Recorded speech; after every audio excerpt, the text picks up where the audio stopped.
The geopolitical landscape of Europe in the aftermath of the First World War laid a volatile foundation for the outbreak of renewed hostilities 2 decades later.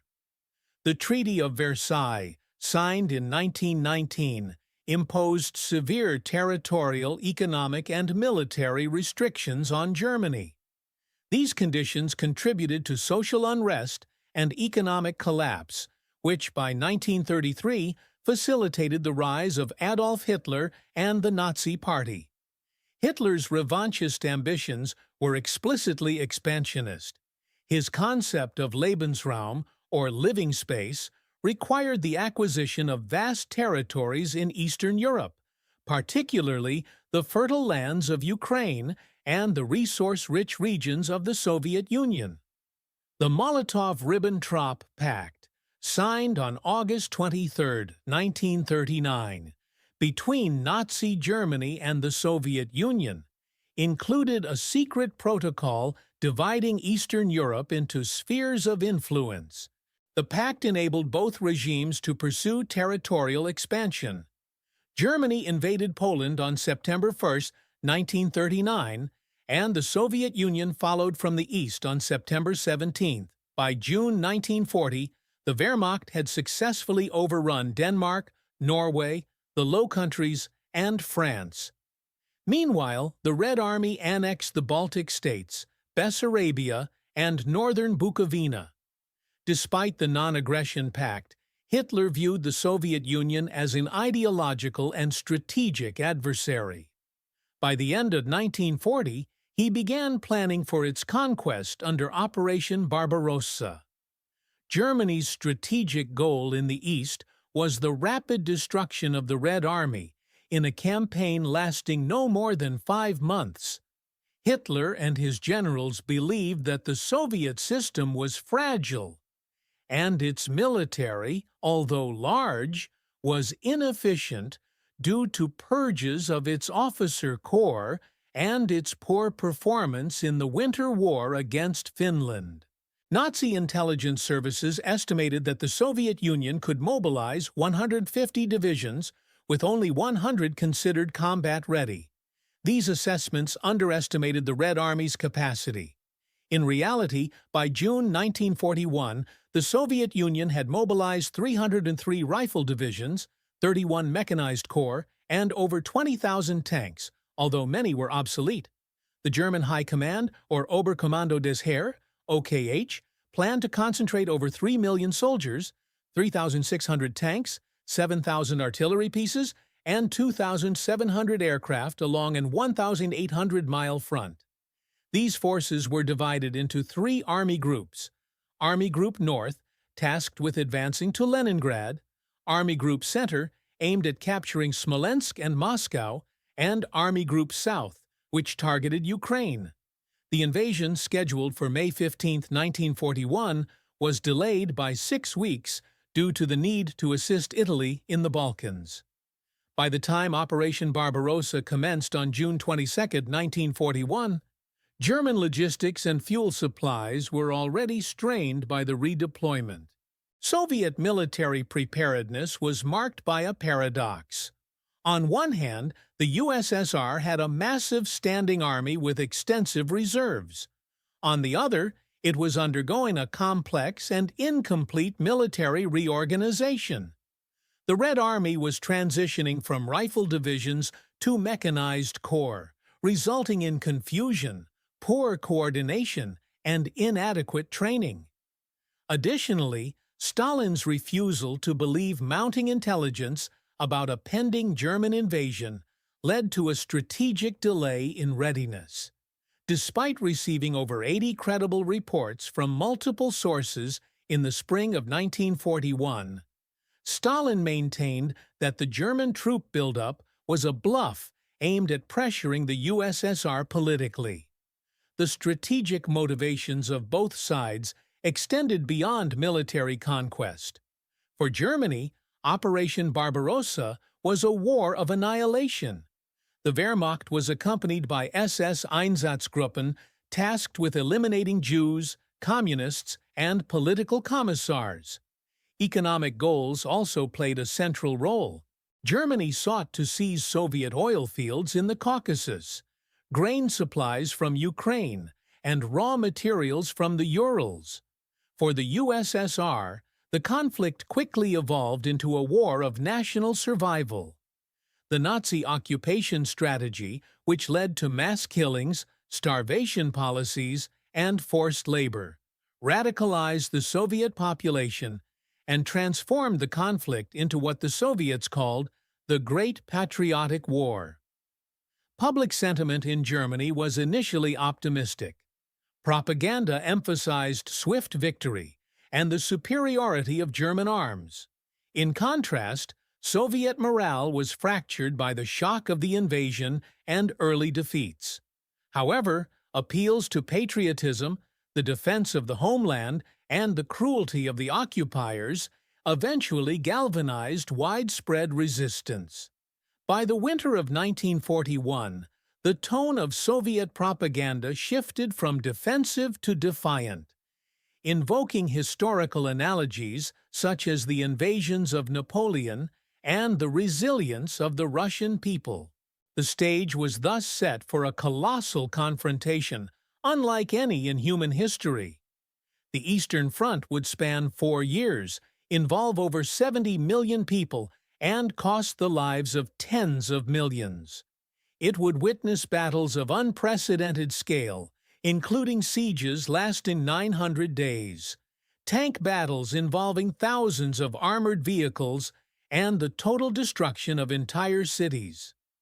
The decision by Nazi Germany to initiate war against the Soviet Union not only opened a second front, but also triggered the slow, grinding collapse of the Wehrmacht, an army that had swept through Europe with unmatched efficiency, now drawn into the vast and brutal theaters of the East. The clash between these two colossal powers would ultimately reshape the outcome of the Second World War. At 03:15 on June 22, 1941, without a formal declaration of war, German forces launched Operation Barbarossa, initiating the largest land invasion in history. Along a front stretching from the Baltic to the Black Sea, 3 German army groups, North, Center, and South, crossed into Soviet territory with over 3.3 million Axis troops. They were supported by 600,000 motor vehicles, 625,000 horses, 3,500 tanks, and 2,700 aircraft. The Axis coalition also included Finnish, Hungarian, Romanian, Slovak, and Italian forces, though their involvement varied in scale and timing. The Luftwaffe's initial strikes targeted Soviet airfields, radar stations, communication lines, and command centers, destroying approximately 1,800 Soviet aircraft on the ground within the first 24 hours. The Red Army's response was disorganized. Soviet command structures were caught off guard, communications were disrupted, and many forward units had no clear orders. Despite Stalin's insistence in the days prior that Germany would not attack, the Soviet General Staff Stavka attempted to issue countermeasures within hours. By June 23, the USSR officially formed the Stavka of the Supreme Command, headed by Marshal Semyon Timoshenko, with Stalin assuming personal command on July 10. However, these changes came too late to prevent major breakthroughs. Within days, German panzer divisions had advanced up to 80 kilometers per day, bypassing strong points and encircling Soviet formations in large pockets, or kessels. Army Group Center, under Field Marshal Fedor von Bock, executed a pincer movement near Minsk, encircling the Soviet Western Front.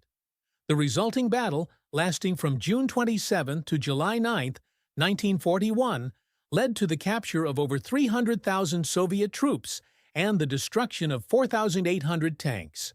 A second encirclement followed at Smolensk in July, resulting in an additional 180,000 Soviet prisoners.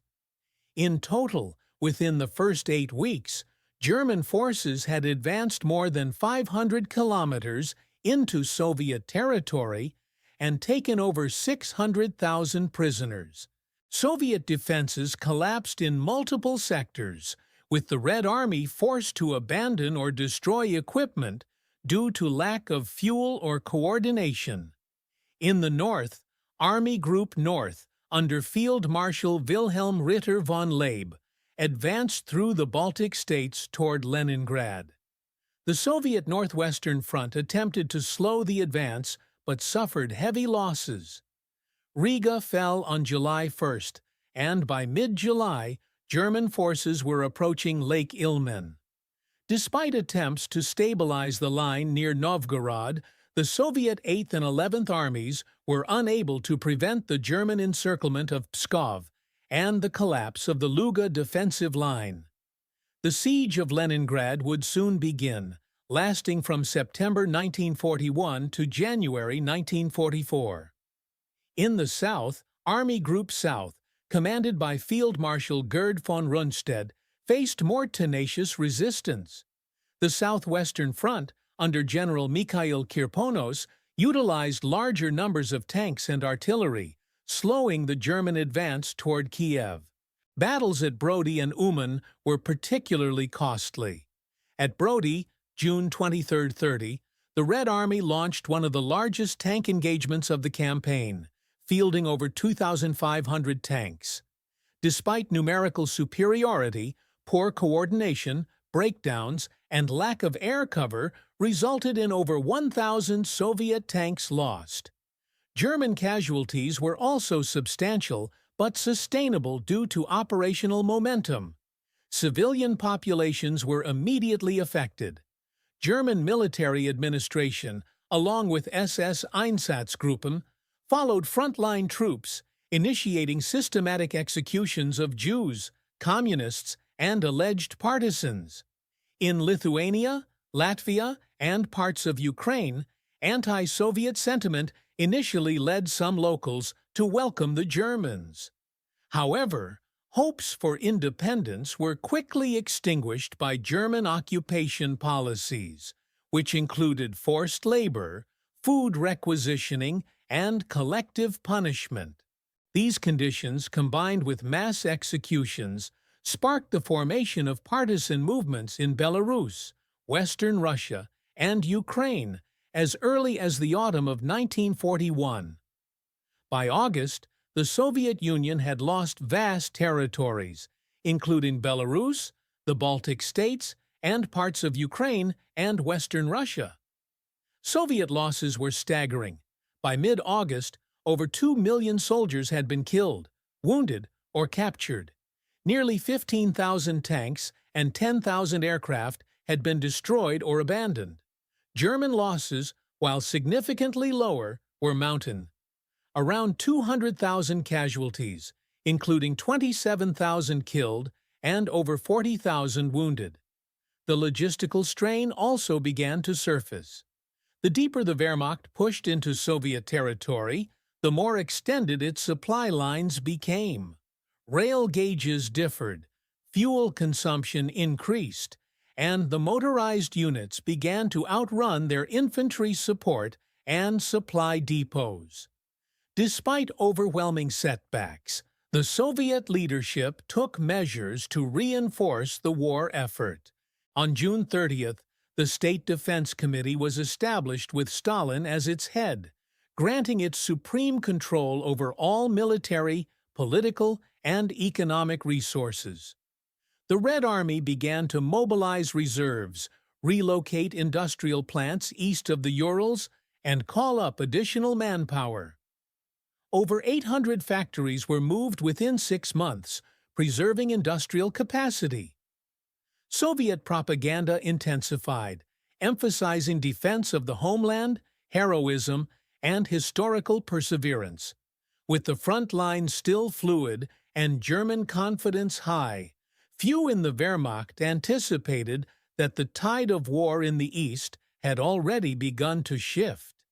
As the summer of 1941 continued, the initial euphoria of German victories began to give way to logistical complexity and strategic disagreement. By mid-August, the German High Command faced a critical decision regarding the direction of the campaign. Army Group Center, having captured Smolensk after fierce fighting in July, stood within striking distance of Moscow. However, Hitler intervened directly in strategic planning. On August 21st, he issued Directive No. 34, ordering a diversion of Panzer Group II under General Heinz Guderian southward toward Kiev, and Panzer Group III under Hermann Hoth northward to support the Siege of Leningrad. This decision temporarily halted the advance on Moscow and redirected efforts toward encircling Soviet forces in Ukraine. The decision was rooted in a combination of political and economic priorities. Hitler viewed the conquest of Ukraine, with its agricultural wealth and industrial cities like Kharkiv and Dnipropetrovsk, as essential to sustaining the German war effort. He also sought to destroy the large concentrations of Soviet troops in the south, which posed a threat to the flank of Army Group Center. The OKH leadership, including General Franz Halder and Field Marshal von Bock, argued in favor of maintaining pressure on Moscow, believing its capture could induce a Soviet collapse. The disagreement marked the beginning of a fractured command structure, with strategic priorities increasingly dictated by Hitler personally. Meanwhile, Soviet forces, despite suffering catastrophic losses, managed to conduct localized counterattacks and reinforce critical sectors. Soviet industrial mobilization accelerated rapidly. In July alone, 110 military factories were relocated eastward, and thousands of freight cars transported machinery and personnel beyond the reach of German bombers. By September, the USSR had begun to reorganize new armies from conscripts and retreating units. The formation of the Reserve Front, the Bryansk Front, and the Southern Front demonstrated the Red Army's ability to regenerate force structure under extreme duress. However, these formations were often under-equipped and poorly coordinated due to limited time and experience. The German southern thrust culminated in the Battle of Kiev, one of the largest encirclement operations in military history. Between August 23 and September 26, 1941, German forces executed a double envelopment. Guderian's Panzer Group II swung southeast from the vicinity of Gomel, while General Ewald von Kleist's Panzer Group I advanced from the south. The trap closed east of Kiev near Lokhvitsa, encircling the entire Soviet southwestern front. The battle resulted in the capture of approximately 665,000 Soviet troops, the death of General Kirponos, and the loss of thousands of Soviet tanks and artillery pieces. German losses were about 61,000, including 12,000 killed. Although a tactical success, the Kiev operation came at a strategic cost. The diversion of armored units delayed the planned offensive toward Moscow by 5 crucial weeks, pushing the timetable into October. The Wehrmacht lost operational momentum, and the onset of autumn rains, Rasputitsa, would soon turn unpaved roads into impassable mud. Supply lines, already strained by the vast distances, became even more unreliable. Fuel shortages, mechanical breakdowns, and lack of spare parts hindered the movement of armored columns. Horses continued to play a major role in German logistics, but even they struggled with the deep mud and deteriorating conditions. In the north, the Siege of Leningrad formally began on September 8, 1941, after the capture of Shlisselburg severed the city's last land connection to the rest of the Soviet Union. The German Army Group North, supported by Finnish forces in the north, attempted to encircle the city. Hitler, unwilling to commit to a costly urban assault, ordered a blockade to starve the population into submission. Soviet attempts to break the siege, including amphibious landings and counterattacks from the east, failed repeatedly throughout the autumn. Inside the city, food supplies dwindled, and preparations for a winter siege began, including the establishment of ration systems and makeshift defenses. The Red Army's command structure also underwent important reforms. On October 10, 1941, the Soviet Supreme Command introduced the concept of fronts as permanent operational-level formations, each comprising multiple armies. General Georgy Zhukov, one of the most capable Soviet commanders, was transferred from the Leningrad sector to oversee the defense of Moscow.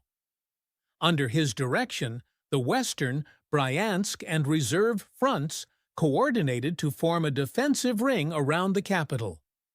Zhukov emphasized the construction of 3 defensive belts, fortification of key road junctions, and the deployment of newly raised Siberian divisions, some of which had been freed from the east following intelligence reports of Japanese intentions to remain neutral. Despite these preparations, the German High Command resumed the Central Offensive on October 2 under the codename Operation Typhoon. The objective was to capture Moscow before winter. Army Group Center deployed over 1 million men, 1,700 tanks, and 14,000 artillery pieces. The initial phase saw rapid advances. Soviet forces defending Bryansk, Vyazma, and Mozhaisk were outmaneuvered and encircled.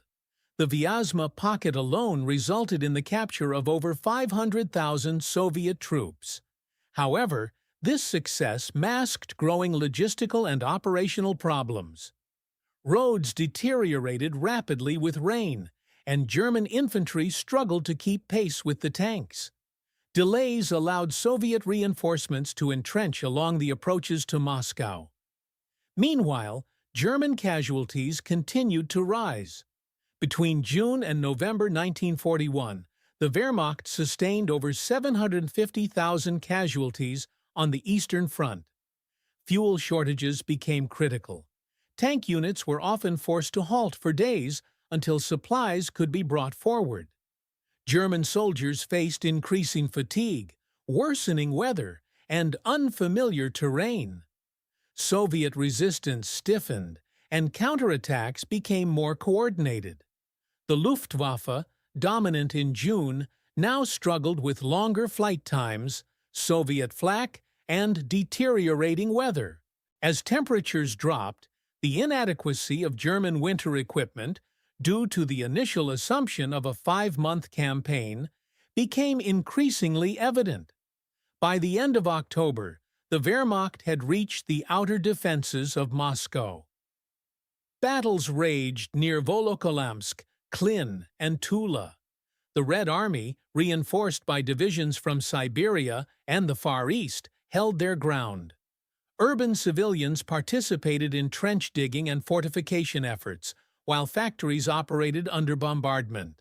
Stalin chose to remain in the capital, a symbolic act that bolstered morale. With both sides exhausted but determined, the Eastern Front transitioned into a phase where speed and maneuver gave way to attrition, endurance, and survival in the face of one of the harshest winters in Russian history. The outcome of Operation Typhoon would determine whether Germany could claim strategic victory or whether its failure would mark the beginning of a protracted and costly war. By early November 1941, the German advance on Moscow had reached a critical juncture. Army Group Center's leading elements were positioned within 80 kilometers of the Soviet capital. The capture of Mozhaisk, Kaluga, and Maloyaroslavets placed Wehrmacht forces along a broad front, stretching from Kalinin in the north to Tula in the south. Yet the momentum that had carried German columns across the Dnieper and Smolensk had slowed dramatically. The onset of Rasputitsa, the seasonal mud period, immobilized vehicles and reduced infantry to foot marches under constant strain. Supply trucks sank into rutted roads, artillery pieces were abandoned, and fuel deliveries lagged behind frontline needs. Panzer units, once capable of covering 50 kilometers a day, advanced at barely 5. Operation Typhoon entered its second phase under worsening conditions. The German 3rd and 4th Panzer Groups, aiming to envelop Moscow from the north and south, encountered stiff resistance and coordination challenges. In the north, the drive toward Klin and Kalinin was slowed by Soviet counterattacks and logistical collapse. In the south, Guderian's 2nd Panzer Army bypassed Tula, hoping to circle behind Soviet lines, but faced increasingly effective defenses from the newly formed Soviet 50th Army. Soviet railway reinforcements from Siberia and the Far East began arriving in early November, thanks in part to intelligence that Japan would not invade the Soviet Union.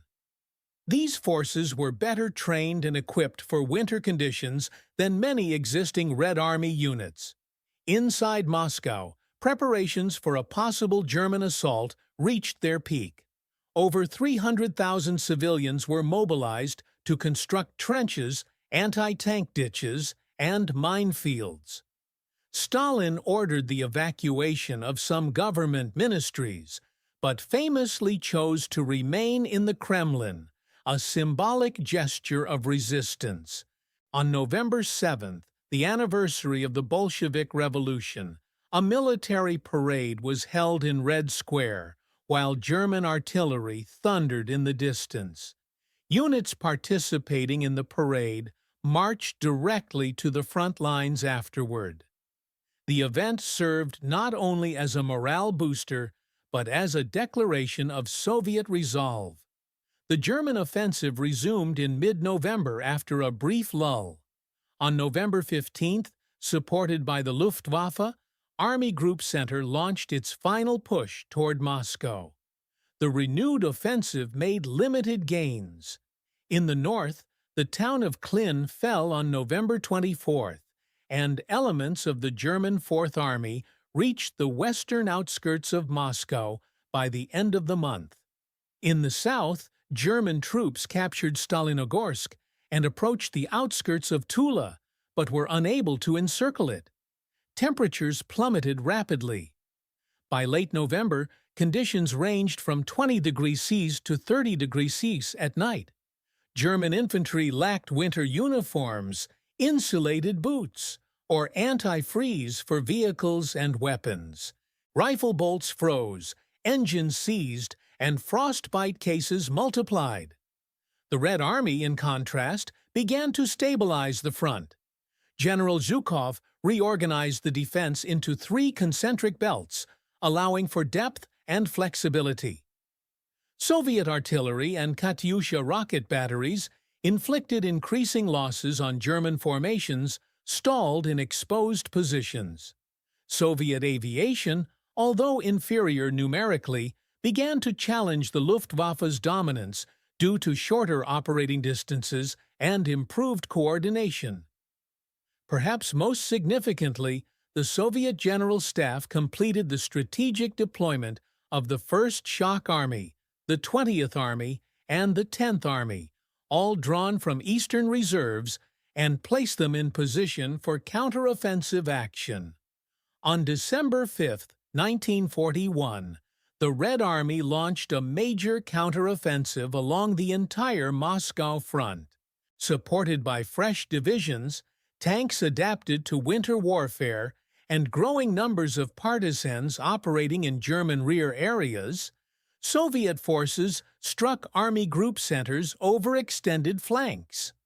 The 16th Army under General Rokossovsky attacked west of Moscow, while the 5th and 20th Armies pushed German forces back from the Kalinin Axis. In the south, General Zhukov ordered an attack from Tula, aimed at cutting off German supply lines. The counteroffensive, though initially modest in scope, quickly gained traction due to the weakened state of German forces. The German High Command was unprepared for the scale and timing of the Soviet response. Supply lines were already collapsing under the strain of distance and weather. Fuel shortages forced many German tanks to be abandoned. Horses, which pulled the majority of German supply wagons, died by the thousands due to exposure and lack of forage. German soldiers, lacking adequate shelter, suffered severe frostbite and hypothermia. Casualty reports from early December indicated over 110,000 frostbite cases in Army Group Center alone. The Luftwaffe, grounded by fog, snow, and extreme cold, could not provide adequate air support or supply drops. By December 10th, German forces began retreating from the outskirts of Moscow. The towns of Klin, Kaluga, and Istra were recaptured by Soviet units. Hitler, refusing to permit a general withdrawal, issued his infamous Stand Fast Order on December 16, 1941, requiring German units to hold their positions at all costs. The order contradicted the principles of mobile warfare and exposed encircled units to destruction. Nevertheless, in many sectors, German troops constructed makeshift defenses and fought stubbornly to delay the Soviet advance. Commanders such as General Walter Model implemented local counterattacks and defensive tactics that prevented a complete rout. The failure of Operation Typhoon marked the Wehrmacht's first strategic defeat of the war. The German advance, which had brought them to the gates of Moscow, was repulsed, and Soviet forces regained territory across a 1,000-kilometer front.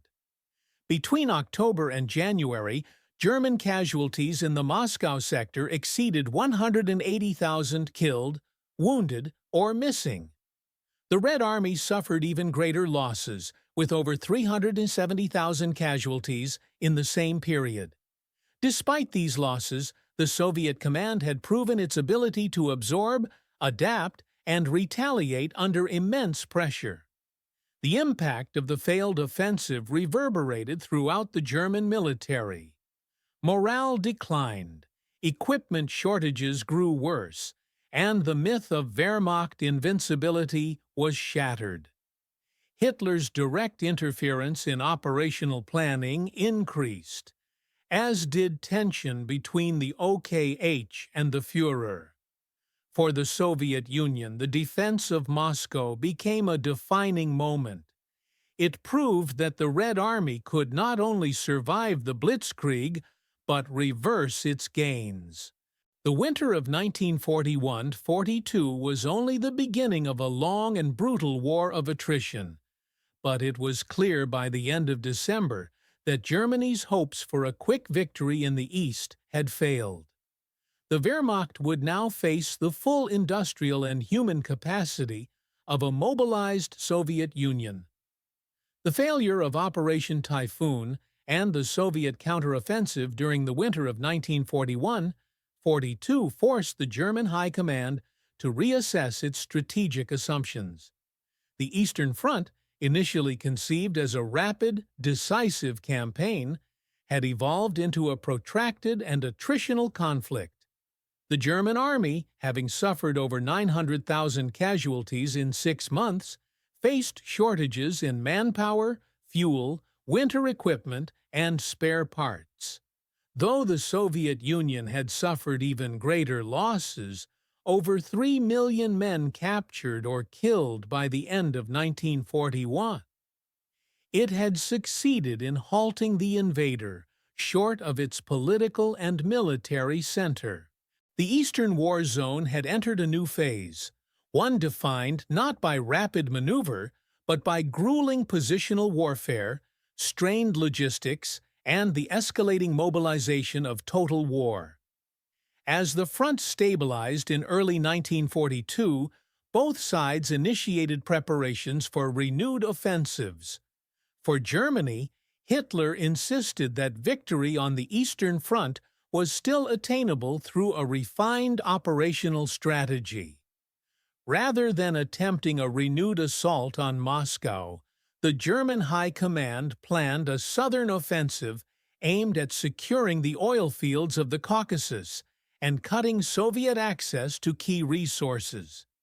This new campaign, codenamed Fall Blau, Case Blue, was designed to be a multi-phase operation executed by Army Groups South A and B. It would begin with the capture of the Donbass industrial region, followed by an advance along the Don River, a strike at Stalingrad to secure the Volga crossing, and finally a push into the oil-rich areas of Maikop, Grozny, and Baku.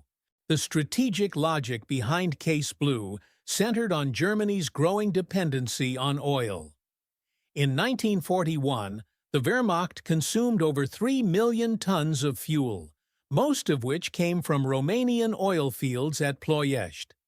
With Allied bombers threatening these facilities and domestic production inadequate, the seizure of Soviet oil resources became an economic imperative. Hitler, convinced that the Soviet Union's ability to wage war depended on access to the Caucasus, described the campaign as decisive. However, the plan required the splitting of Army Group South into two formations, diluting its strength and complicating coordination across vast distances. On the Soviet side, 1942 began with attempts to maintain the momentum gained after the defense of Moscow. Stalin, emboldened by the winter success, ordered a series of offensives across the front. These included attacks at Rzhev, Vyazma, and Kharkiv.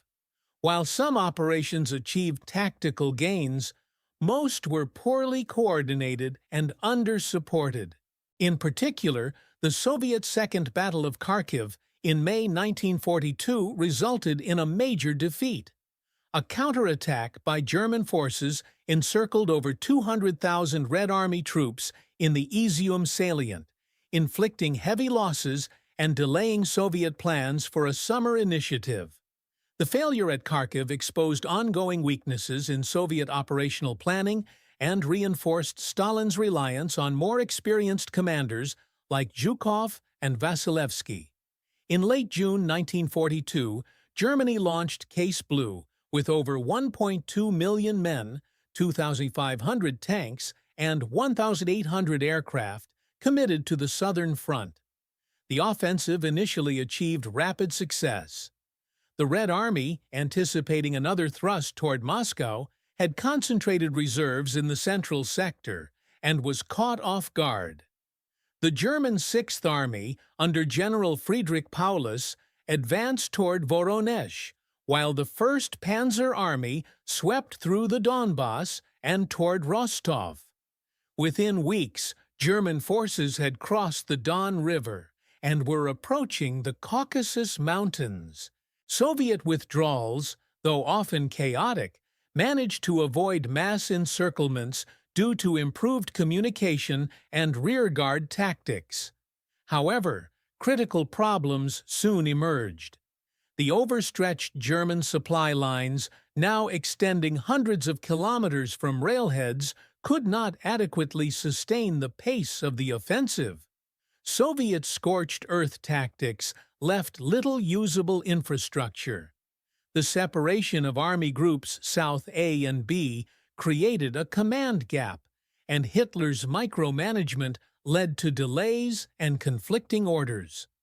In August 1942, the Sixth Army was diverted toward Stalingrad, a city of symbolic and logistical importance located on the western bank of the Volga River. Its capture, Hitler declared, would sever Soviet supply routes and demoralize the enemy. The battle for Stalingrad began in earnest in mid-August, as German air raids reduced much of the city to rubble.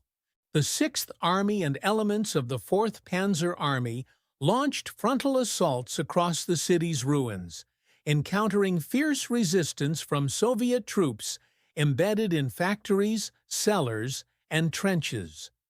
Soviet commander Vasily Chuikov adopted a strategy of hugging the enemy keep in combat engagements so close that German artillery and air power could not be effectively deployed without endangering their own troops. The fighting became house to house, room by room, often measured in meters gained or lost. While German troops advanced into the city center, the Soviet High Command prepared a strategic counteroffensive. Operation Uranus, launched on November 19, 1942, targeted the weaker Romanian and Hungarian forces guarding the German flanks along the Don and Volga rivers. Within 4 days, 2 Soviet fronts executed a massive pincer movement that encircled the Sixth Army and over 20 Axis divisions, trapping approximately 290,000 troops inside Stalingrad. German efforts to relieve the encircled forces, including Operation Winter Storm, led by Field Marshal Manstein, failed to breach Soviet lines. Hitler forbade breakout attempts, insisting the Luftwaffe could supply the Sixth Army by air, a claim that proved logistically impossible. Meanwhile, across the broader Eastern Front, German forces were being pushed back in several sectors. The Soviet offensives in the Rzhev salient, though costly, tied down German reserves. Partisan activity expanded dramatically, disrupting rail lines, ambushing supply convoys, and forcing the diversion of tens of thousands of German troops to rear area security. The Red Army's winter counteroffensive of 1942–43, supported by improved coordination, replenished armor, and better trained troops, inflicted heavy losses on Axis forces. By February 1943, the Wehrmacht had been expelled from Stalingrad. General Paulus, promoted to Field Marshal in a final bid to compel resistance, surrendered on February 2, 1943, with 91,000 men. The defeat at Stalingrad marked a critical inflection point. It was the first time an entire German army had been destroyed in combat. It shattered the aura of Wehrmacht invincibility and demonstrated the effectiveness of Soviet deep battle doctrine. German losses in the campaign exceeded 300,000, including killed, wounded, and captured. Soviet casualties were even higher. Estimates range between 750,000 and 1.1 million, but the psychological and strategic victory outweighed the cost. For Hitler, the defeat marked the beginning of a downward spiral in strategic coherence, morale, and command trust. By the spring of 1943, the Eastern Front had shifted irrevocably. The Red Army had seized the strategic initiative, while Germany entered a phase of reactive warfare. Although large-scale German offensives would still be attempted, notably at Kursk, the Eastern Front would increasingly become a story of relentless Soviet pressure, industrial superiority, and a war of attrition that the Wehrmacht was ill-prepared to sustain. The collapse of the Southern Front exposed the fragility of German gains and the fundamental miscalculation that had underpinned the entire campaign in the East. In the aftermath of the Stalingrad disaster, the German Wehrmacht found itself reeling across the vast Eastern Front. The loss of the Sixth Army in February 1943 marked not just a military defeat, but a symbolic rupture in the confidence of the German High Command and its troops. Morale within the Wehrmacht declined, and doubts about Hitler's strategic decision-making spread quietly among senior officers. Despite the massive casualties, Hitler insisted on retaking the initiative. The Eastern Campaign could not become static or defensive, he believed, as that would concede the psychological and material advantage to the Soviet Union. In this climate of strategic urgency, planning began for a new offensive that would both recover German prestige and cripple the Red Army's capabilities. This offensive became Operation Citadel, aimed at eliminating the Soviet-held salient around Kursk.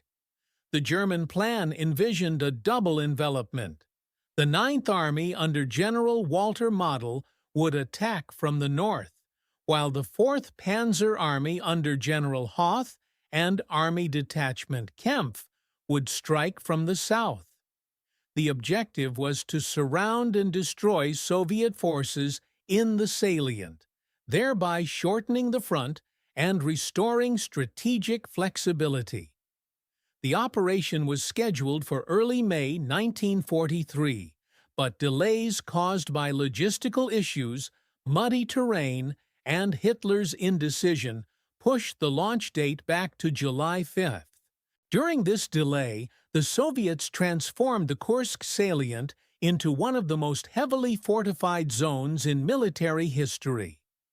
Soviet intelligence, aided by the British Ultra program and aerial reconnaissance, had foreknowledge of German intentions. Marshal Zhukov and General Vasilevsky developed a layered defense-in-depth strategy. Over 1.3 million Soviet troops, 20,000 artillery pieces, 3,600 tanks, and 2,500 aircraft were concentrated in the region. Trenches extended hundreds of kilometers. Minefields were laid in unprecedented density, and anti-tank defenses were reinforced with overlapping kill zones. The Soviets planned not only to absorb the German blow, but to launch counteroffensives once German spearheads were exhausted. On July 5th, Operation Citadel commenced with one of the largest artillery barrages of the war. In the north, Model's Ninth Army encountered immediate resistance near Ponyri and Olkovatka.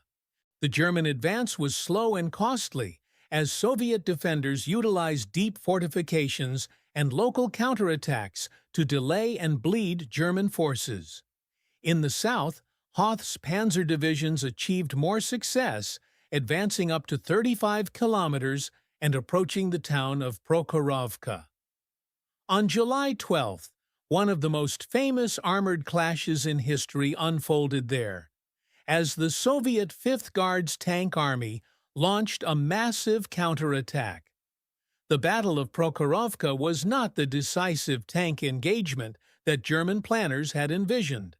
While estimates vary, it involved around 850 Soviet and 300 German tanks. The Soviet charge, hampered by narrow terrain and effective German anti-tank fire, suffered heavy losses. However, the German advance was halted. By July 13th, the momentum of Operation Citadel had dissipated. The Soviets launched counteroffensives in the north, Operation Kutuzov, and in the south, Operation Polkovodets-Rumyantsev, forcing the Germans onto the defensive. Hitler, facing Allied landings in Sicily and pressure from within the Wehrmacht, ordered a halt to the offensive on July 17th. The failure of Operation Citadel marked the last major German strategic offensive on the Eastern Front. German losses included over 50,000 men, 250 tanks, and hundreds of aircraft. Soviet casualties were higher, approximately 177,000. But the Red Army retained the initiative. From August 1943 onward, Soviet forces launched a series of coordinated offensives that liberated Belgorod, Kharkiv, and most of the Donbas region by October. German forces, though still capable of local counterattacks, no longer had the reserves or industrial backing to mount major sustained operations. By late 1943, The German position in the east was deteriorating across multiple axes. The Soviet strategic approach evolved beyond set-piece battles.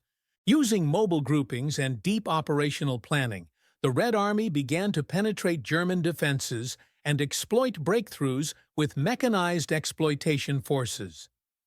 Partisan activity behind German lines reached its peak in 1943, with over 180,000 partisans active in Belarus, Ukraine, and Western Russia. These groups disrupted rail supply, targeted bridges and depots, and tied down tens of thousands of German rear-area troops. Meanwhile, the Red Army's equipment and training had improved significantly. The T-34 tank, now in its upgraded T-34-85 variant, offered better armor and firepower. Soviet artillery coordination, air-ground integration, and command control structures became increasingly professional. New tactics emphasized flexibility and combined arms cooperation, replacing the rigid and often wasteful attacks of 1941 and 1942. The Soviet economy, relocated east of the Urals and operating under wartime conditions, now outproduced Germany in tanks, aircraft, and artillery. German forces in the east increasingly relied on hastily raised units, including Luftwaffe ground divisions, Waffen-SS formations, and foreign volunteer legions.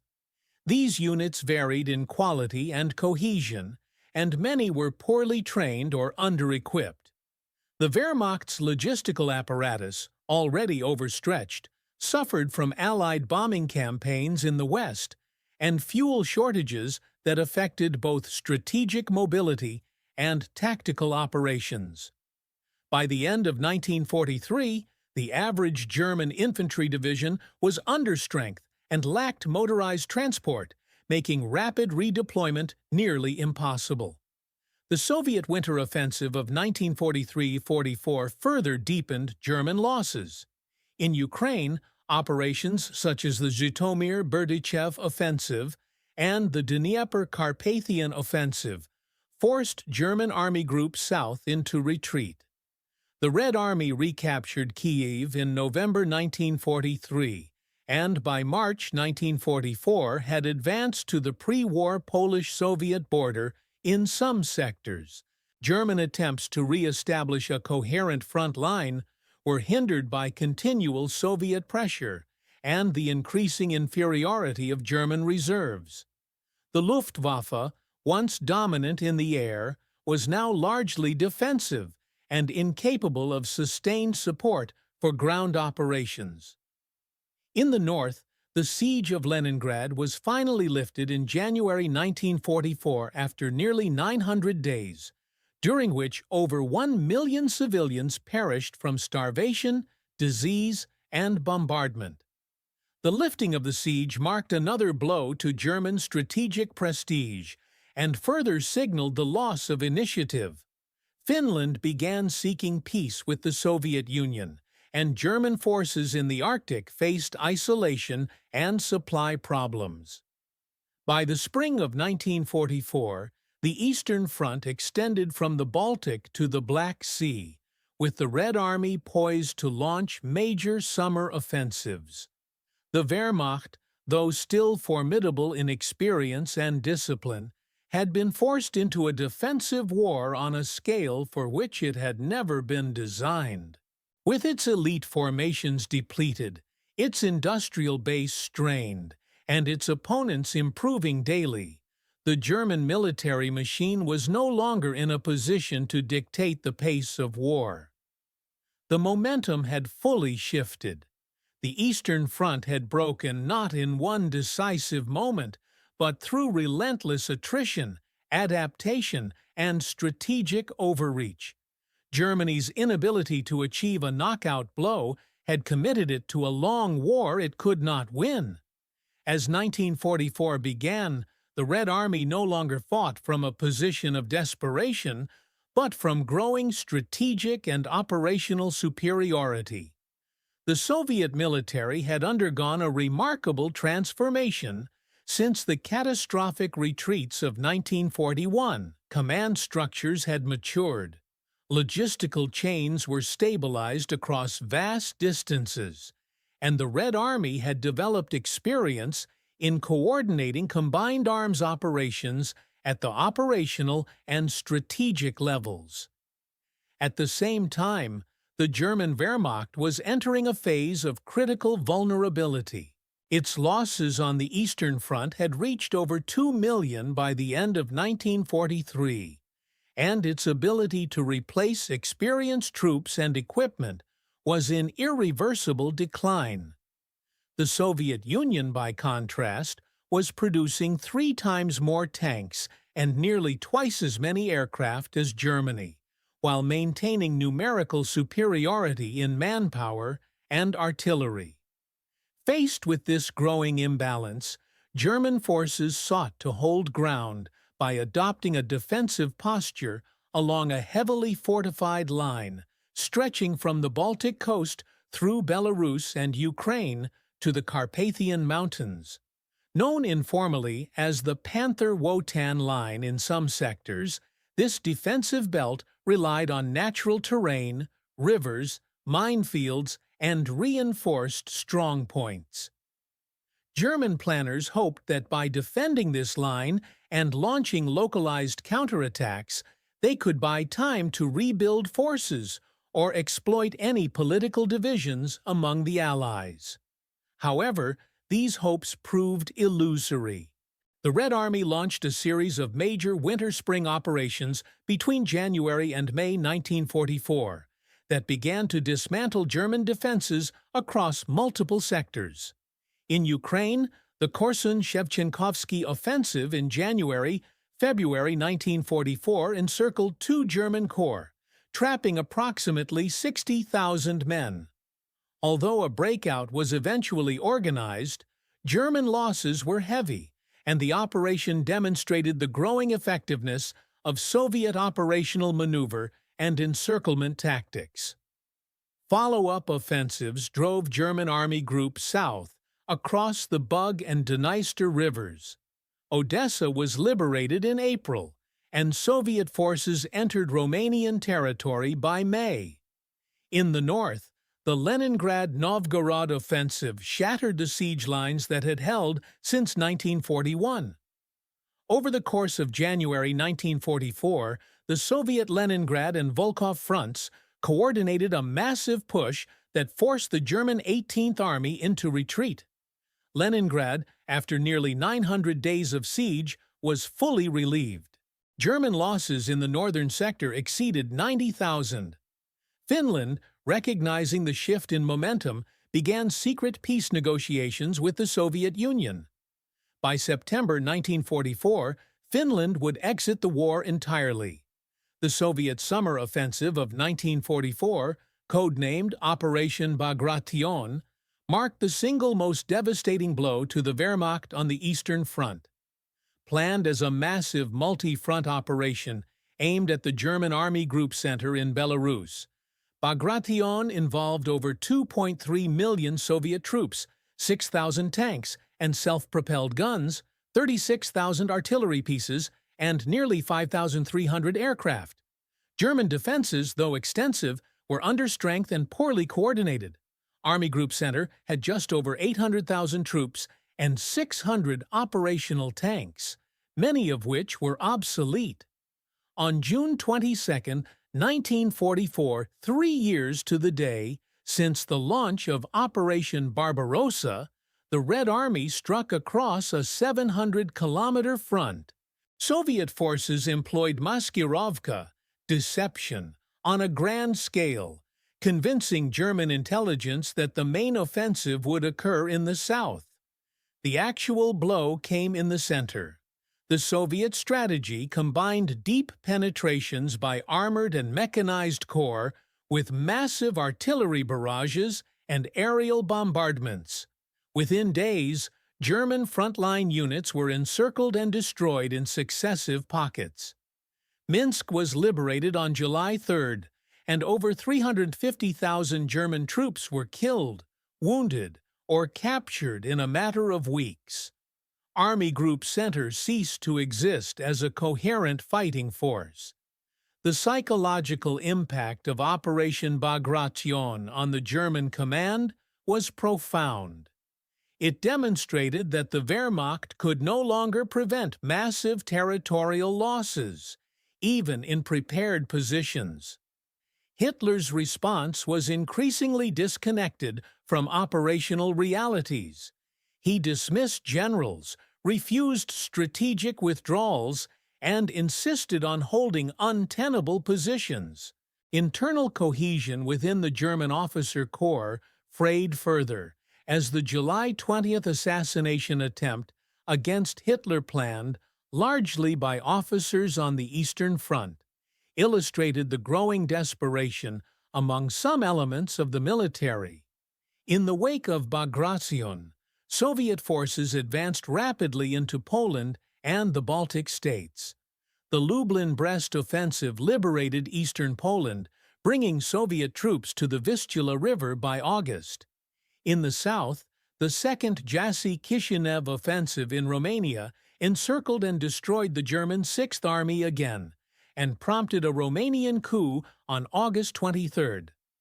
Romania switched sides, followed within weeks by Bulgaria.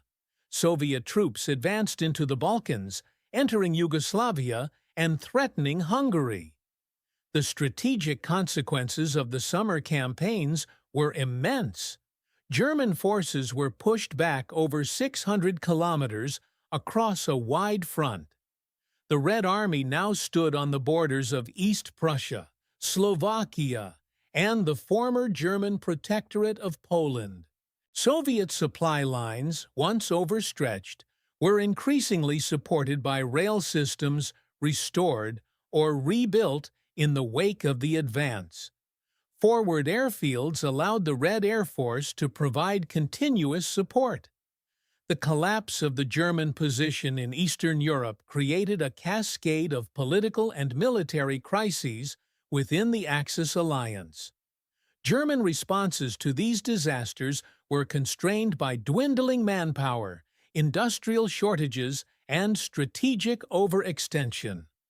The Volkssturm, a national militia formed in October 1944, attempted to mobilize men aged 16 to 60 for defense, but training, equipment, and morale were minimal. The Wehrmacht could no longer form large offensive reserves.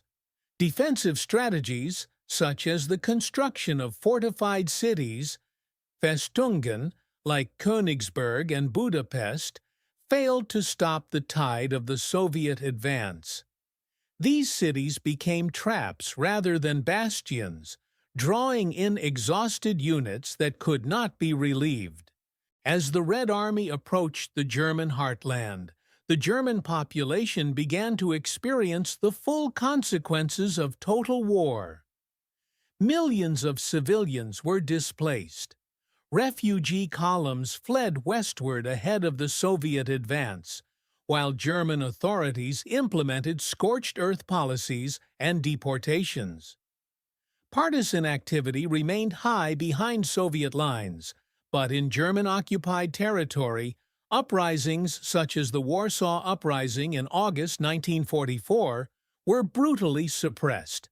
The failure of the Western Allies to support these efforts further deepened post-war divisions in interpretation and memory. By the end of 1944, the Eastern Front had been decisively reversed. From the outskirts of Moscow in 1941, the Soviet Union had not only repelled the Wehrmacht, but shattered its eastern forces. The German military was now on the defensive along its own pre-war borders, with only limited reserves and under constant pressure. Soviet strategy, refined through years of attrition, encirclement, and offensive doctrine, had reached full maturity. The Wehrmacht, once a symbol of tactical brilliance and operational superiority, was no longer capable of reversing its strategic decline. The Eastern Front had become the engine of German military collapse. By the beginning of 1945, the Eastern Front was approaching its final and most destructive phase. Soviet forces, now operating across the length of Eastern Europe, stood poised to strike into the heart of the Third Reich. The Red Army's front lines stretched from the Baltic Sea through Poland, Slovakia, Hungary, and into the Balkans. With nearly 7 million troops concentrated in the Western Theater and supported by over 90,000 artillery pieces, 15,000 tanks and self-propelled guns, and 12,000 aircraft, the Soviet Union was prepared for the final push toward Berlin. In contrast, the German Wehrmacht was critically depleted. Years of attritional warfare had eroded its manpower base, while strategic bombings and the collapse of Allied fronts elsewhere drained resources that might have reinforced the East. The turning point that led directly to the collapse of Nazi Germany's eastern defenses came with the launch of the Vistula-Oder offensive on January 12, 1945. The Red Army's 1st Belarusian and 1st Ukrainian fronts, under Marshals Zhukov and Konev, spearheaded the operation.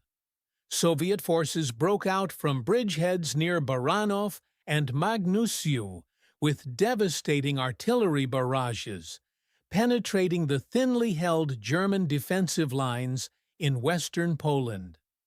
The Germans had concentrated their remaining reserves in the Ardennes for the counteroffensive against the Western Allies, and left the Vistula line undermanned and undersupported. Army Group A, defending this sector, had only around 400,000 troops and a few hundred operational tanks against over 2 million Soviet soldiers and thousands of armored vehicles. The Vistula-Oder advance was rapid and deep. Within a matter of days, Soviet forces had liberated Warsaw, Krakow, and Łódź. German resistance, disorganized and weakened, was unable to mount a coherent defense. Soviet tank columns advanced up to 70 kilometers per day, seizing bridges, rail junctions, and cities with minimal delay. By January 31st, the Red Army had reached the Oder River, just 70 kilometers east of Berlin. Over 300,000 German casualties were recorded in the campaign, including over 40,000 killed and nearly 100,000 captured. The speed of the offensive stunned even the Soviet high command. The German civilian population, unprepared for the scale of the retreat, fled in panic. Mass evacuations across the frozen Vistula and Oder rivers led to chaos and tragedy, with thousands perishing in desperate attempts to escape the advancing front. In the south, the Budapest offensive reached its climax. The Hungarian capital, declared a fortress city by Hitler, had been under siege since December 1944. Soviet forces encircled and gradually reduced the German and Hungarian defenders over 6 weeks of brutal urban combat. On February 13, 1945, Budapest fell.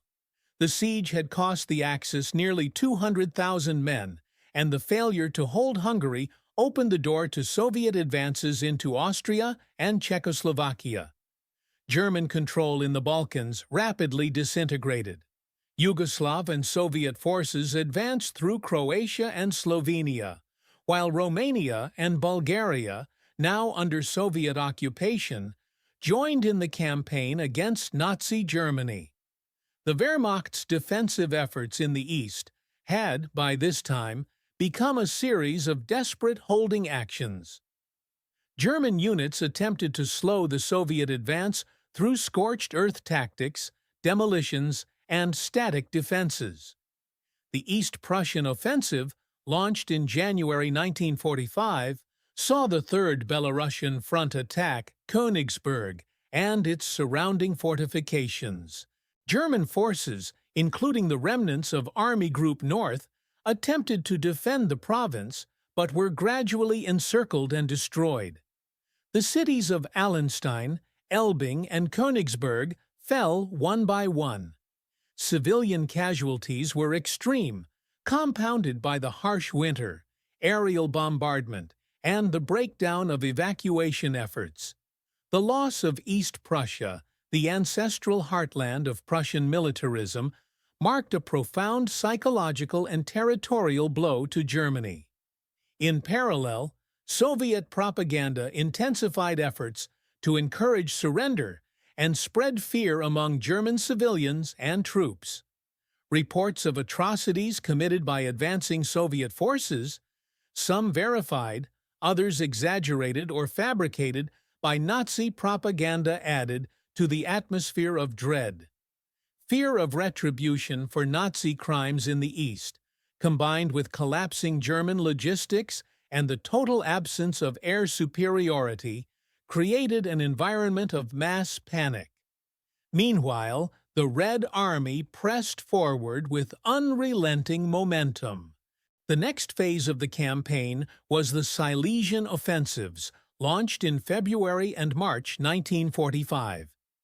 These operations aimed to secure the flanks of the main thrust toward Berlin and neutralize Germany's remaining industrial centers in Upper Silesia. Soviet forces captured key cities including Breslau, now Wrocław, Oppeln, and Ratibor. German counterattacks, including the use of SS panzer divisions and ad hoc battle groups, failed to halt the advance. The fortress city of Breslau was encircled but did not surrender until May 6, days after Berlin had fallen. Throughout this period, German losses mounted exponentially. Units were committed to suicidal attacks with minimal chance of success, while supply lines crumbled and fuel shortages immobilized many formations. Despite the scale of Soviet advances, the final assault on Berlin was postponed until April. The delay was partly logistical, resupply and redeployment of forces, but also political. Stalin sought to ensure that the Soviet Union, not the Western Allies, would take the German capital. Coordination with British and American forces became increasingly strained as the Red Army moved closer to the Elbe River. Intelligence reports indicated that the Western Allies would halt their advance at the agreed line, giving Stalin the green light to concentrate overwhelming force for the final operation. By mid-April 1945, the Red Army massed over 2.5 million troops for the Berlin offensive. Artillery density reached unprecedented levels, with over 40,000 guns and mortars arrayed along a 300-kilometer front. The Soviet Air Force deployed more than 7,500 aircraft, achieving complete dominance of the skies. German defenses, consisting of a mixture of regular army, SS units, Volkssturm militia, and Hitler Youth, numbered fewer than 1 million and lacked armor, ammunition, and reserves. The city of Berlin itself had been transformed into a fortress, but it was an illusion of strength. Most defenders were poorly trained, and command cohesion had largely collapsed. On April 16th, the Berlin offensive began with massive artillery barrages and frontal assaults across the Seelow Heights, the last natural barrier before Berlin. Fighting was ferocious.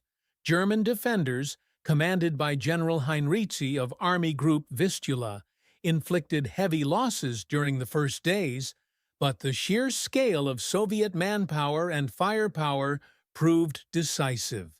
By April 20th, Soviet forces had breached the final lines of defense and entered Berlin's suburbs. Street-by-street combat followed, with Soviet units encountering snipers, barricades, and improvised strongpoints. German resistance was determined but disorganized.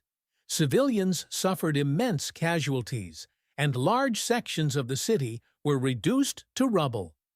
Inside the Führer bunker, Hitler remained detached from reality.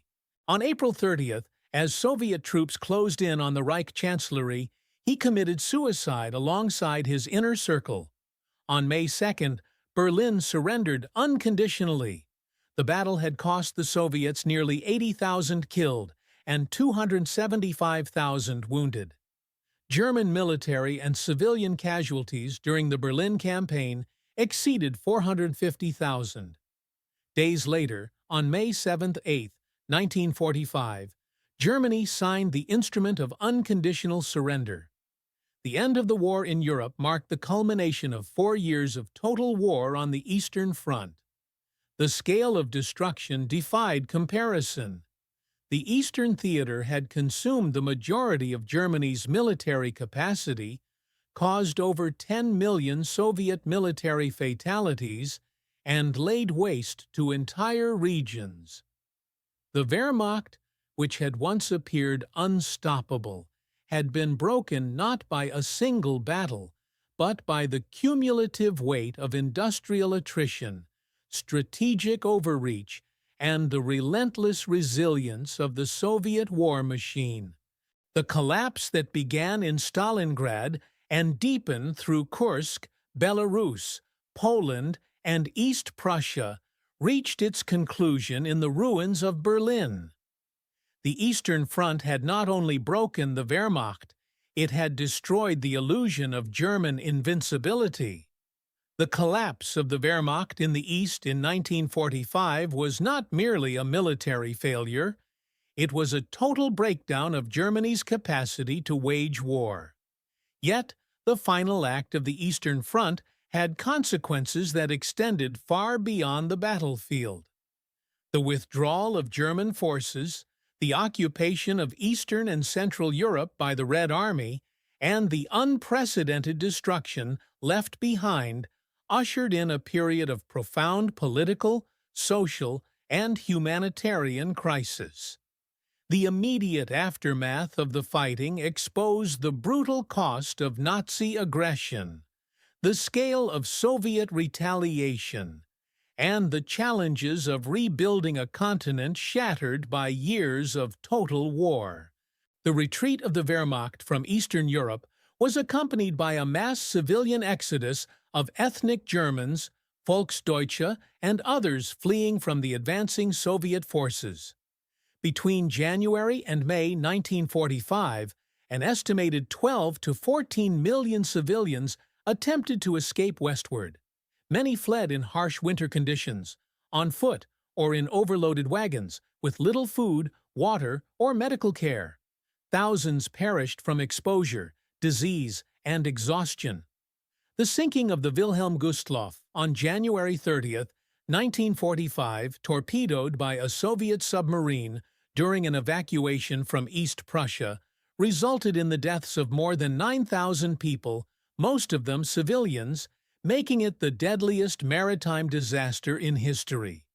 In regions such as Silesia, Pomerania, and East Prussia, the Red Army's occupation unleashed a wave of violence that, while not officially sanctioned, was widespread and brutal. Rape, looting, and summary executions occurred on a massive scale. Soviet troops, having witnessed the devastation inflicted by the Germans during their occupation of Soviet territory, responded with indiscriminate vengeance. Stalin's orders to maintain discipline were often ignored or ineffective in the chaos of occupation. The scale of sexual violence against German women, particularly in Berlin and Königsberg, was staggering, estimated at over 1 million cases in total. For the German population, the collapse of the Wehrmacht left them exposed to the full consequences of Nazi policies and the fury they had provoked. In the territories liberated or newly occupied by Soviet forces, a different kind of reckoning began. Political reorganization occurred rapidly. In Poland, Romania, Bulgaria, and parts of Yugoslavia and Czechoslovakia, Soviet-backed regimes took power. These governments began dismantling existing institutions, purging pro-German elements, and implementing land reforms and nationalization. In some cases, such as in Hungary and East Germany, the Soviet NKVD carried out arrests and deportations of former officials, suspected collaborators, and political opponents. Tens of thousands were sent to labor camps in the USSR. In Poland alone, the Soviet-backed government arrested over 50,000 individuals during the consolidation of power. The military consequences of the Wehrmacht's destruction continued to ripple outward. Germany's remaining forces in the East Army groups, North, Center, and South, were either destroyed, encircled, or forced into mass surrenders. Hundreds of thousands of German prisoners of war, POWs, were taken by the Red Army. While the Western Allies generally adhered to the Geneva Conventions in their treatment of German POWs, Soviet handling of captives was far more severe. Of the approximately 3 million German soldiers captured by the USSR during the war, over 1 million did not survive captivity, succumbing to disease, malnutrition, forced labor, or execution.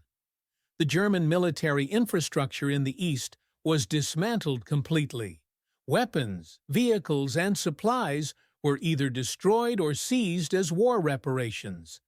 Entire cities such as Königsberg, Breslau, and Stettin were either heavily damaged or depopulated and repopulated with new ethnic majorities. German populations were expelled en masse from territories annexed by Poland and the Soviet Union. The Potsdam Conference in July-August 1945 formalized these changes, approving the transfer of millions of ethnic Germans and redrawing the map of Central and Eastern Europe. This ethnic reshaping of the region, unprecedented in scale, was a direct consequence of the Wehrmacht's defeat and the wartime territorial ambitions of the Nazi regime. In Germany itself, the consequences of the defeat were immediate and overwhelming. The country was divided into 4 occupation zones, each controlled by one of the victorious powers: the United States, the United Kingdom, the Soviet Union, and France. Berlin, despite being deep inside the Soviet zone, was likewise partitioned. The destruction of infrastructure, housing, transportation, and industry rendered large portions of the country uninhabitable. Hunger, homelessness, and disease were widespread. The German economy had collapsed, and black markets, barter systems, and food shortages dominated daily life. The psychological toll of the Eastern defeat on the German population was equally profound.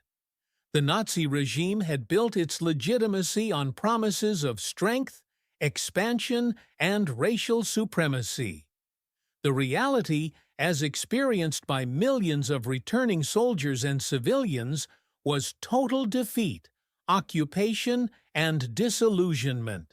The mass death, the destruction of cities like Dresden and Berlin, and the sheer scale of the Eastern Front's devastation, where over 80% of Germany's total war losses occurred, left a lasting imprint. The collapse of the Wehrmacht marked not only the end of Germany's military ambitions, but the beginning of a reckoning with the ideology that had led it to catastrophe. For the Soviet Union, the victory came at staggering cost.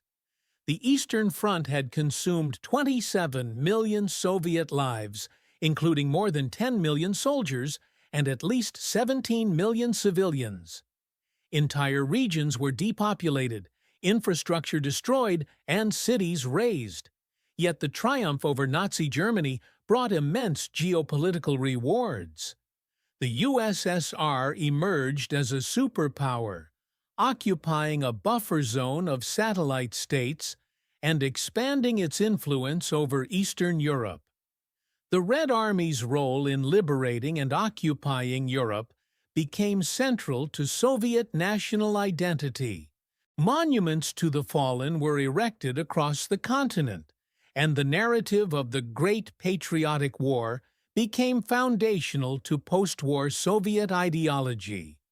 However, the legacy of the Eastern Front was also one of suspicion, suppression, and division. The Western Allies viewed Soviet intentions with increasing alarm as Stalin tightened control over newly occupied territories. Cooperation during the war gave way to the Cold War, with the front lines of 1945 hardening into ideological boundaries that would define Europe for the next half-century. The destruction of the Wehrmacht in the East enabled this transformation. Without the Soviet victory, the post-war order and the balance of power that emerged would have looked entirely different. Thus, the aftermath of the Wehrmacht's collapse was not simply the end of a military campaign, it was the end of an era. The German dream of continental hegemony lay in ruins. The Soviet Union stood triumphant, but deeply scarred. Eastern Europe, liberated and subjugated in equal measure, entered a new phase of history. The battlefield that had consumed tens of millions had now shaped the world's geopolitical future. The Eastern Front had not just broken the Wehrmacht, it had redrawn the map of Europe. The Eastern Front, stretching from the rivers of Poland to the steppes of the Caucasus and the streets of Berlin, was more than just the largest battlefield in human history. It was the crucible in which the fate of the 20th century was forged. The destruction of the Wehrmacht on this front was not the result of a singular defeat, nor a single battle lost, but the cumulative effect of strategic miscalculation, ideological overreach, logistical inadequacy, and the relentless evolution of Soviet military power. In historical retrospect, the collapse of Nazi Germany was inevitable the moment Operation Barbarossa failed to deliver its decisive victory in 1941. What followed was a protracted and grinding struggle that ultimately consumed the very force that had once swept across Europe with near impunity. The legacy of the Eastern Front has been the subject of extensive debate, interpretation, and re-evaluation.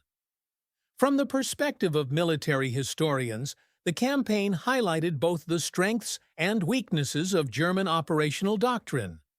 The Wehrmacht demonstrated extraordinary tactical and operational proficiency in 1941 and 1942, executing deep penetrations, encirclements, and combined arms maneuver warfare on an unprecedented scale. Yet those same qualities were ultimately subordinated to an ideology that demanded conquest at any cost and failed to recognize the industrial and human depth of its opponent. Hitler's personal interference, his insistence on holding ground at all costs, and the failure to adapt to shifting realities ensured that Germany could not maintain the initiative it had seized in the war's early months. In contrast, the Red Army evolved dramatically over the course of the conflict. The transformation from a disorganized and demoralized force in 1941 to a globally dominant military by 1945 was not accidental.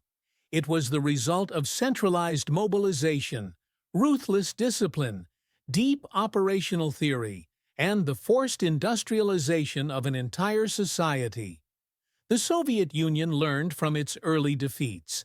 It rotated experienced commanders like Zhukov and Konev into critical roles, implemented sweeping changes in training and doctrine, and reorganized its military structure to meet the challenges posed by modern, mechanized warfare. Unlike the Wehrmacht, which steadily lost experienced personnel and could not replace them, The Red Army matured and expanded, becoming more sophisticated with each campaign. Beyond tactics and leadership, however, lay the decisive factor of scale. Germany had neither the manpower nor the industrial base to fight a long war of attrition against the USSR. Despite momentary successes at places like Kharkiv or even early gains in Operation Blau, Germany's material inferiority became insurmountable by 1943. Soviet industry relocated beyond the Urals and operating under centralized direction produced more tanks, aircraft, and artillery pieces than Germany could ever hope to match. The United States Lend-Lease program further bolstered Soviet capabilities, providing over 400,000 trucks, hundreds of locomotives, and millions of tons of food, ammunition, and raw materials. The logistical tail that supported the Red Army's advance into Central Europe was, by 1944, more robust than the Wehrmacht's ever was. The scale of destruction also left an indelible mark. The Eastern Front was responsible for approximately 80% of Germany's military casualties in World War II, more than 4.3 million men killed, wounded, or captured. The Soviet Union's losses were even greater, with an estimated 10 to 11 million military dead and another 17 million civilians killed through combat, famine, occupation, and genocide. Entire cities ceased to exist. Villages were wiped from the map. Cultural landmarks, industrial complexes, and transportation networks were reduced to rubble. The sheer human cost of the war in the East was unparalleled, a dark testament to the totalization of warfare in the 20th century. For post-war Germany, the defeat in the East became a foundational trauma. The myth of the clean Wehrmacht, cultivated during the Cold War in West Germany, tried to isolate military defeat from ideological culpability, distancing the army from the crimes of the SS and the Nazi regime. Yet the truth revealed by historians is more complex. The Wehrmacht participated in mass executions, facilitated the Holocaust, enforced starvation policies, and enabled the occupation of Soviet territories with full knowledge of their consequences. The defeat in the East was not merely a battlefield failure. It was the moral collapse of an institution that had allowed itself to become the sword of an exterminationist state. For the Soviet Union, the war's legacy was equally profound. The Red Army's victory in the East was enshrined in official memory as the triumph of socialism over fascism, of resilience over aggression. Yet the cost was borne by generations. Post-war reconstruction in the USSR took decades. Demographic gaps, widespread trauma, and economic strain shaped Soviet society long after 1945. Still, the victory gave the USSR global stature. It emerged from the war as a superpower, with influence stretching from the Elbe to the Pacific. The Soviet experience of the war became central to its identity and ideology, invoked constantly in domestic and foreign policy. On a geopolitical level, the destruction of the Wehrmacht on the Eastern Front altered the shape of the modern world. It ended Hitler's dreams of a German empire stretching to the Urals. It ushered in the division of Europe between East and West, with a curtain of Soviet influence descending over half the continent. The Cold War, an indirect but direct consequence of the Red Army's path through Eastern Europe, would dominate global politics for the next 45 years. NATO, the Warsaw Pact, nuclear deterrence, and proxy wars all trace their roots to the final phases of the Eastern Campaign and the collapse of Nazi Germany's Eastern Front. In Eastern and Central Europe, the memory of the Eastern Front remains complicated. Liberation by the Red Army often came with the loss of independence. Soviet-backed regimes replaced German occupation with decades of authoritarian rule. In Poland, Hungary, Romania, and East Germany, the legacy of 1945 is remembered both as the end of Nazi tyranny and the beginning of new subjugation. Memorials, literature, and public discourse across these nations reflect this duality, honoring the victory while reckoning with what followed. Even in Russia today, the memory of the Eastern Front, known as the Great Patriotic War, is central to national consciousness.